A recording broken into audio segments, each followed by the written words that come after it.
और इस वक्त बड़ी खबर आ रही है, खुद को संत कहने वाले कालीचरण को आखिरकार गिरफ्तार कर लिया गया है। ये वही कालीचरण है जिन्होंने छत्तीसगढ़ के रायपुर में हुई धर्म संसद में महात्मा गांधी हमारे राष्ट्रपिता को गाली दी थी, अपशब्द कहे थे और उसके बाद दूसरे वीडियो में भी उन्होंने कई बार आकर कहा था कि उन्हें अपने बयान पर कोई अफसोस नहीं है, कोई खेद नहीं जताया था और साथ ही गोडसे की सराहना की थी। मध्य प्रदेश के खजुराहो से कालीचरण की गिरफ्तारी हुई है और शारिक हम जानते हैं कि उस बयान के बाद काफी आक्रोश जो है वो देखने को मिला था लोगों में।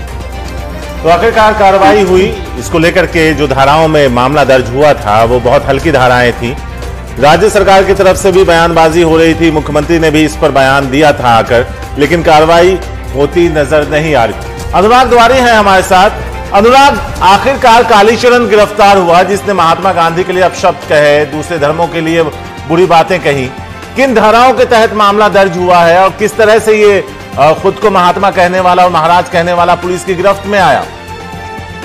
देखिए, अपने दर्शकों के लिए बता दें शारिक, सुबह ये बड़ी खबर है। सुबह 4 बजे के आसपास मध्य प्रदेश के खजुराहो से कालीचरण गिरफ्तार हुआ है और ये इतना शातिर शख्स है कि इसने खजुराहो में भी एक गेस्ट हाउस बुक करा रखा था अपने नाम से और उसमें चेकआउट भी नहीं किया था, लेकिन उस गेस्ट हाउस में वो रह भी नहीं रहा था।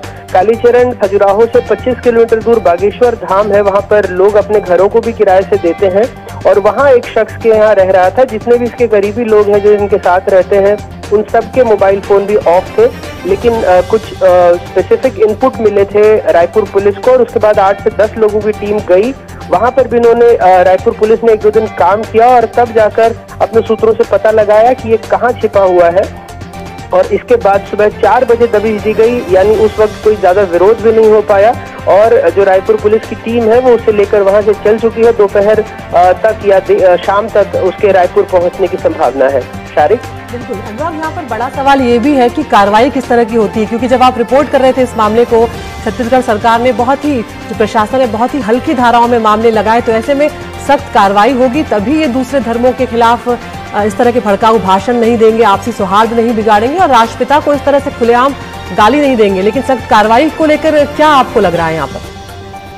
वही अदिति, जो धाराएं लगी हैं वो तो 294 और 505(2) लगी है। अब अगर पुलिस जांच में आगे और धाराएं बढ़ाती हैं तब जाकर कालीचरण जैसे लोगों के खिलाफ सख्त कार्रवाई हो पाएगी, क्योंकि अभी तक तो जो धाराएं हैं वो जमानती धाराएं हैं और उम्मीद है कि बहुत जल्द ही कालीचरण को कोर्ट से बेल मिल जाएगी। लेकिन हो सकता है कि आगे की जांच में, चूंकि सीएम मुख्यमंत्री भूपेश बघेल बार बार कहते रहे हैं कि ऐसे लोगों के खिलाफ सख्त से सख्त कार्रवाई होगी, तो आगे पुलिस ने भी कहा था विवेचना में जो तथ्य आएंगे और पूरी फुटेज को भी वो देख रहे हैं और उसके बाद फिर आगे जो मामला है इसमें बढ़ाया जा सकता है। लेकिन प्रथम दृष्टया जो उन्हें दिखा था उस वीडियो फुटेज से और जो तमाम वहां के लोग आए थे उनके बयान से, तब 294 और 505(2) के तहत मामला दर्ज किया गया था।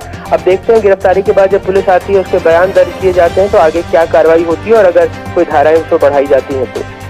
अनुराग, अगर देखें तो मंच पे ही मौजूद एक महात्मा ने उनकी उस शब्दावली का भी विरोध किया था, तो एक तरीके से देखें तो अब कालीचरण पे शिकंजा कसा गया है उसके विवादित बोल की वजह से। लेकिन जिन धाराओं के तहत मामले में गिरफ्तारी हुई है वो अवेलेबल है। देखना होगा आगे किस तरह से ये पूरा मामला बढ़ता है। शुक्रिया अनुराग इस पूरी जानकारी के लिए, सुबह सुबह ये खबर हम तक लाने के लिए बहुत बहुत शुक्रिया।